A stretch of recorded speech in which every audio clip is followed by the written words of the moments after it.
Forget the get-rich-quick schemes and the work-hard, get-rich myth.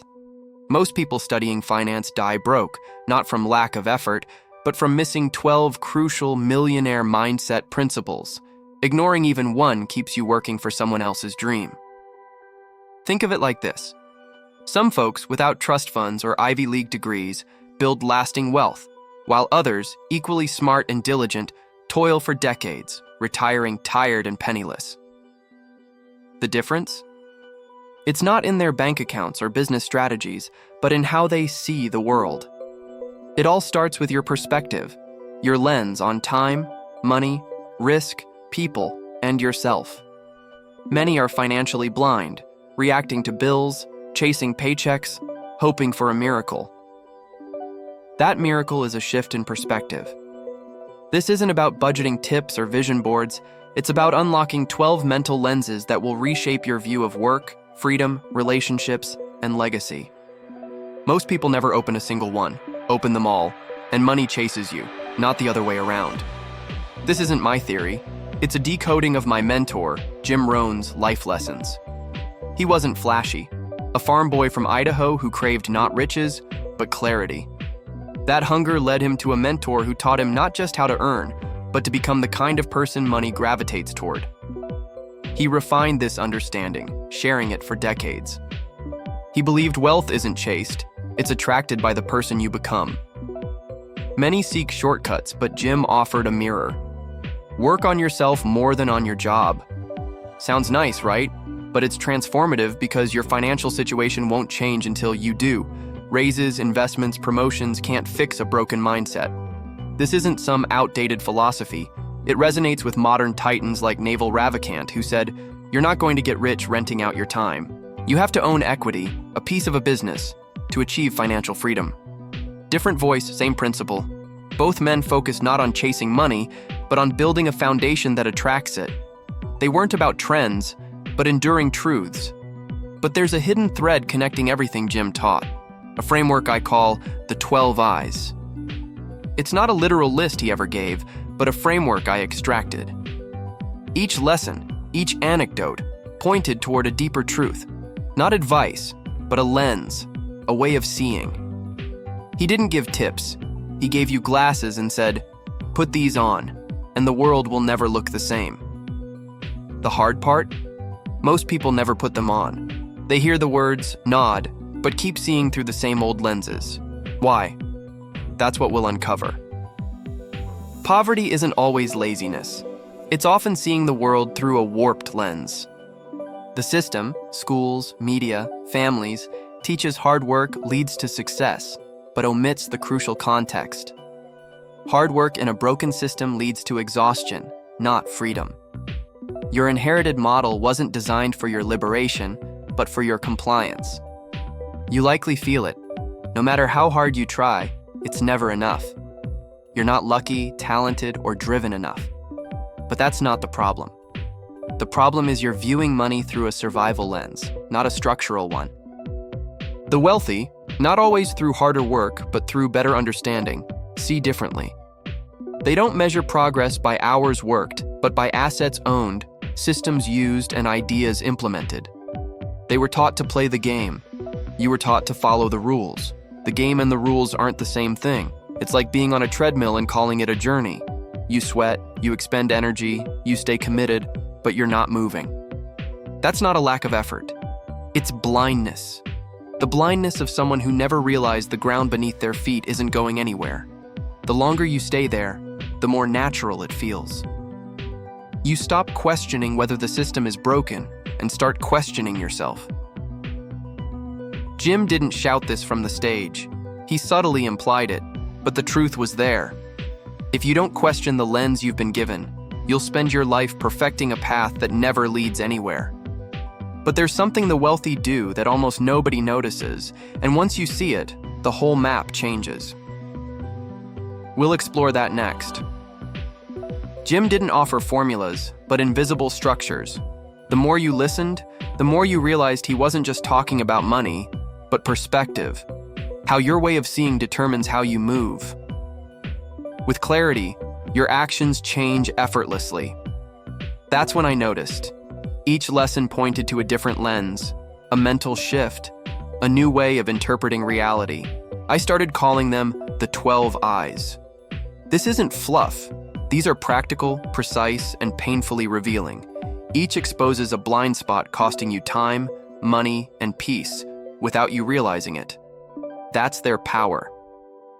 Opening one changes how you process decisions, view risk, assess relationships, spend, earn, and respond to fear. Most people go through life without opening a single one, wondering why they're stuck. The 12 Eyes aren't physical, they're mental filters. With them closed, life seems random. You blame the market, your job, your circumstances. Open them, and patterns emerge. You see the system behind your suffering. Notice the habits that drain you. Recognize the games people play and the ones you're trapped in. But there's a catch. Opening these eyes comes at a cost. Most avoid at all costs. We'll get to that. The 12 Eyes are layered. First, awakening, then movement, then mastery, finally, legacy. Each layer builds on the last. Lose one, and the whole structure wobbles. Open all 12, and nothing in your financial life will ever seem the same. We'll start with the foundation: vision, value, time. This first layer is the hardest, not because it's complex, but because it forces you to confront your longest-held blind spots. We begin with the eye of vision. Many only see what's in front: the next bill, the next paycheck, the next emergency. But wealth doesn't reside in the present, but in your ability to project into the future. Jim used to say, "We all suffer one of two pains, the pain of discipline or the pain of regret." Vision lets you choose the former. It helps you resist the temporary for the sake of the permanent. Without it, you spend your money on moments. With it, you build your life on meaning. Next is the eye of value. This one hurts because it reveals a brutal truth. Many aren't underpaid because they're not trying, but because they aren't yet valuable. Jim taught that money flows to value, not effort. The market doesn't reward your exhaustion, but your usefulness. This means developing rare skills, solving painful problems, becoming someone who improves things wherever you go. Not because you're flashy, but because you're needed. Value is created by design, not default. If you don't define it, the world will define your limits for you. Quick pause. Of these 3 eyes, which one feels most closed in your life? Not what sounds good, but what stings a little. Think about it. Feel it. Hold it for a second. And when you're done, tell me which one stopped you, because that's the one holding your key. Now, the eye of time. The one resource everyone gets equally, and almost everyone wastes. The poor treat time as infinite. The wealthy treat it as gold, not because they're smarter, but because they've learned the cost of wasted minutes. If your days are filled with distractions, your future will be filled with disappointments. Jim was clear. Time is more valuable than money. You can get more money, but you can't get more time. Hearing that, I looked at my schedule, not my bank account, and realized that's where my poverty began. But this is what unites these 3 eyes. Vision gives you direction. Value gives you leverage, and time gives you the window to build. Lose one, and everything crumbles. Many live reactively, surviving days they never designed. But once these 3 eyes open, you stop asking, "How much do I earn?" and start asking, "What am I building?"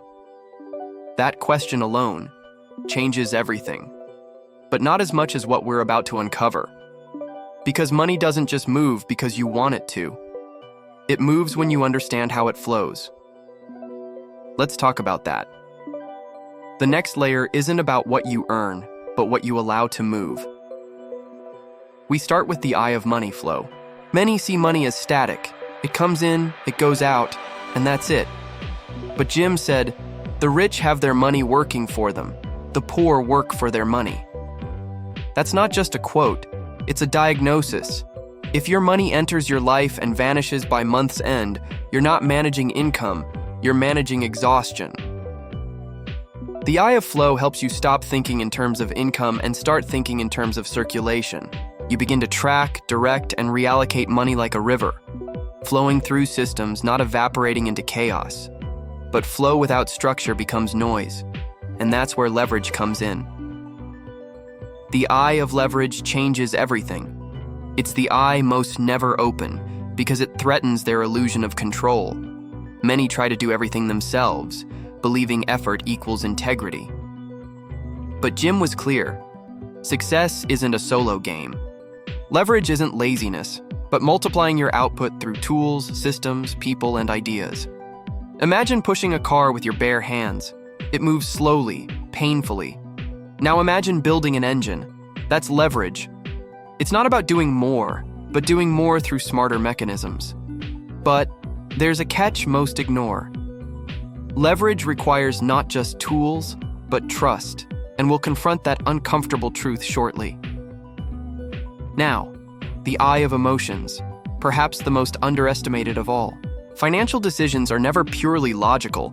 They're rife with emotion, fear, guilt, shame, pride. You say yes to dinners you can't afford to avoid judgment. You postpone investing because you fear looking foolish. You stay quiet in negotiations because you don't feel worthy. Jim said, "The walls we build to protect ourselves often become the prisons that confine us." Emotional traps steal not just joy, but decades. This eye doesn't ask you to suppress emotion, but to see it, name it, and master it before it decides for you.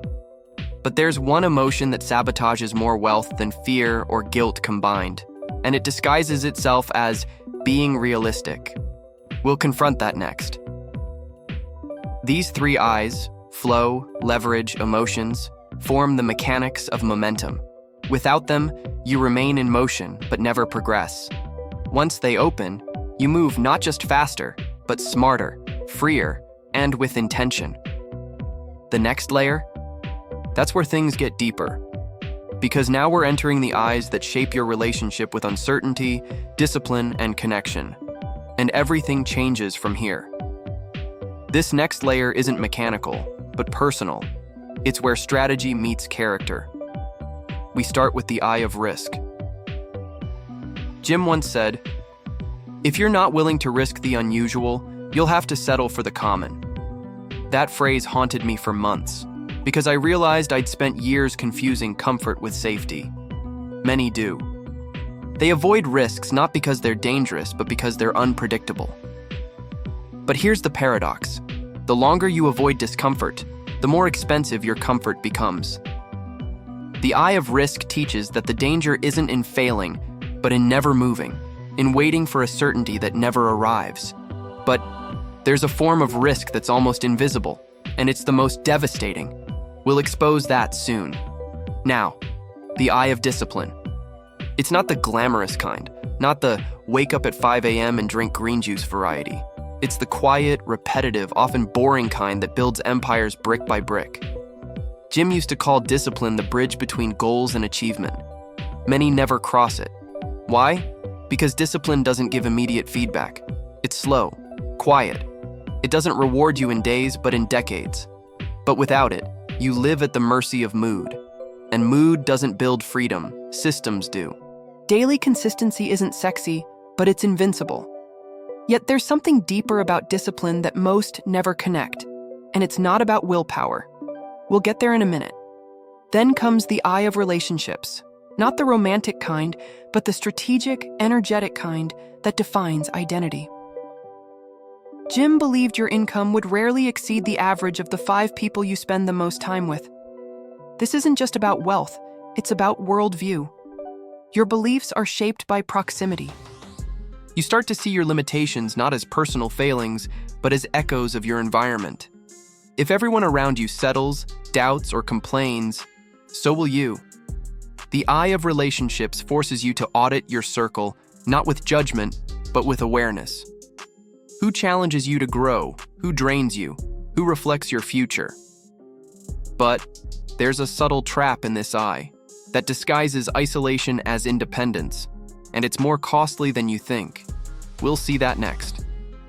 Together, these 3 eyes reconnect your foundation. Risk becomes movement. Discipline becomes clarity. Relationships become leverage. Lose one, and your efforts crumble under the weight of old patterns. But when these eyes open, you stop reacting and start redesigning. Now we enter the final layer, the eyes that define legacy, ownership, truth, and that's where everything hardens or transforms. The final layer of these 12 eyes doesn't deal with tactics, but with permanence. This is where wealth shifts from personal gain to impact. The eye of legacy isn't just inheritance or family, but the long shadow your decisions cast. Jim used to ask, "What will they say about you when you're gone?" It's a question many avoid, because it forces us to acknowledge that survival isn't enough. Legacy isn't built when you start earning, but when you start creating meaning, when you think beyond the weekend, when your work begins to resonate through people and places you'll never see. But there's an unease buried in that question, and many flee from it before even facing it. Then comes the eye of ownership. This one hurts, but it heals. Jim said, "You can't change circumstances, the seasons, or the wind, but you can change yourself." Ownership begins where blame ends. It's the moment you stop looking for rescue. You stop blaming your parents, the economy, your boss, your past. You say, "This is mine, all of it, my results, my habits, my story." It's a violent shift, because victimhood feels comfortable, familiar. But ownership? It's uncomfortable. It demands daily responsibility. It doesn't let you escape, but it gives you power. Silent, unstoppable power. Yet there's an illusion that kills ownership faster than anything. And it's a phrase you've probably told yourself for years. We'll confront that next. Finally, the eye of truth. This is the hardest to open, not because it's hidden, but because it stares you in the face every day. The eye of truth forces you to look at what is, not what you wish were. It calls out the excuses you've renamed reasons. It exposes the scripts you inherited and never questioned. I'm not good with money. It's not the right time. I don't have the energy. Truth doesn't care how long you've believed the lie. It just asks, are you ready to stop hiding? Jim said, honesty is the beginning of transformation. But many confuse self-judgment with self-honesty. This eye isn't here to shame you, but to liberate you. Because once you tell yourself the truth, you can finally act on it. But there's one final shift that unites the 12 eyes, and it's the moment that separates insight from transformation. We'll end with that. With your eyes open, the question isn't whether you've learned something. The real question isn't whether you'll ignore this. It's whether you'll realize you already are. Most people drift through life sleepwalking, oblivious to the silent choices shaping their reality. You, however, have glimpsed something profound. True wealth isn't a bank balance, it's a state of being. It's not about accumulating more, but becoming more. Seeing clearly through the noise, focusing past distractions, and letting your values guide your decisions even when the world screams conflicting messages. Jim, that insightful soul, used to say, "Don't wish it were easier, wish you were better." He wasn't advocating for masochism, but for heightened awareness, a shift in perspective, not just action. Because when your perception sharpens, change isn't forced, it's revealed. You stop asking for permission, seeking validation, compromising. You simply begin building, quietly, consistently, intentionally. Here's the catch. After this, the world will try to lull you back to sleep. The endless scroll, the relentless noise, the pressure to revert to your old self. It's a powerful current. Many succumb, but you don't have to. These 12 perspectives aren't magic, they're mirrors. Once you've seen your reflection, you can't pretend you haven't. So commit. Don't just feel inspired, feel responsible. Choose 3 insights that resonated most deeply. Write them down. Incorporate them into your life. One small habit, one deliberate shift, one conversation you've been avoiding. Bridge the gap between knowing and being, perception and creation. And when you feel lost, overwhelmed, or behind, come back here. Reconnect. Because clarity once found needs nurturing. Most live in a fog, but not you. You've seen what Jim saw, touched a level of truth few ever reach. This isn't about chasing money, it's about choosing a direction. Now build, quietly, boldly, without needing applause. And when someone asks what's changed, don't explain. Simply say, I opened my eyes. Let's make this tangible. Think of John, 34, 2 kids. He's not irresponsible. He works hard, pays his bills, provides for his family. Yet, by the 25th of each month, his money vanishes. Not because he's reckless, but because he hadn't seen the flow.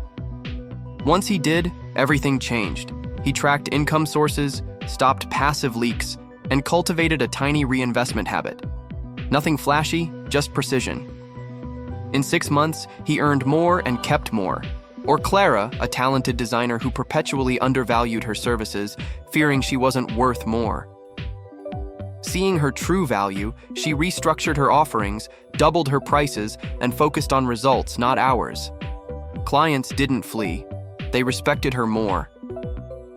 Value isn't volume, it's transformation. And then there's Luis, 46, waiting for the right time to invest. In a course, a business idea, a life shift he's contemplated for 5 years.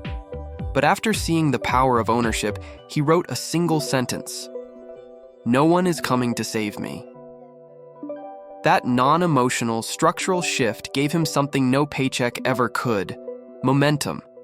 He started small, launched a side project, failed, adjusted, improved. He's building wealth, not just income. But there's one crucial step most miss: anchoring. Dedicate just 10 minutes daily to reconnect with this clarity. Reflect. Review. Reinforce your new perspective. Otherwise, your eyes will slowly drift shut, pulling you back into reactive mode. This anchor could be journaling, meditation, reading Jim's work, or revisiting this very video. The method is less important than the return to vision. If you're still reading, you're not just consuming. You're recalibrating your lens. That's rare, powerful. Most crave quick fixes. You've seen beyond the superficial. Now build your own reality, and if this resonated, if it felt weighty, hopeful, share it. Someone else's eyes are still closed, because once you see, you realize how many are still walking in the dark. You see now, and that changes everything. This isn't just the end of a video, it's the end of a way of seeing and the beginning of another. You've been given 12 lenses, not rules, not tricks, but perspectives, ways of interpreting everything you thought you understood about time, value, fear, income, people, and possibility. Perception isn't what changes you. Decision is. The decision to live as someone who sees, someone who no longer pretends not to notice. Many will forget what they've seen here, not because it wasn't real, but because they didn't anchor it in action. Don't let that be you. Choose one resonant phrase. Repeat it tomorrow when old patterns try to pull you back. And if nothing else, remember this. You don't have to be perfect. You have to be awake. Awake to the lies, the patterns, the present moment, while most remain asleep. Jim didn't make people rich. He prepared them to think, to build, to become. That's what this is about. You've received that preparation now. A framework, a philosophy, a blueprint, not to worship, but to use, quietly, practically, every day. And if something within you shifted, even slightly, don't let it stagnate. Comment below, which lens impacted you most? And if someone in your life is still stumbling in the dark, share this before they grow comfortable with the blindness. You've opened your eyes, now open your life. Start today. Build what only you can build, the rest will follow.